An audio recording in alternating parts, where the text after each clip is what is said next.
let's start.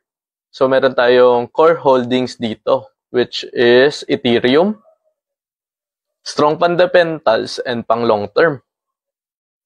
Solana. Meron din tayong growth peaks, which is HBAR, AVAX, tsaka Chainlink. Meron din tayong speculative bets like the Trump. So, Trump. Kung nagtatanong kayo, meron ako ditong 6 na account. Dinistributed ko siya sa 6 na account. Binance, Bybit, Crypto.com.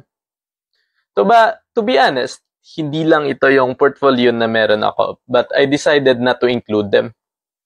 And I do have multiple sub-portfolios para may security, liquidity, flexibility, at kung saan ako magte-trade or holdings.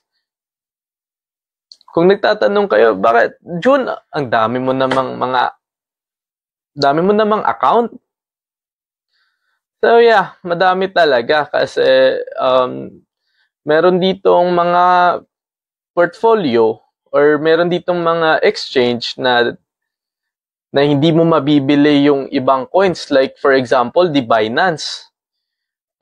Yung BNB coin ng Binance, it's only available for the Binance. And like the Crypto.com, meron din siyang coin which is the CRO. So ayun.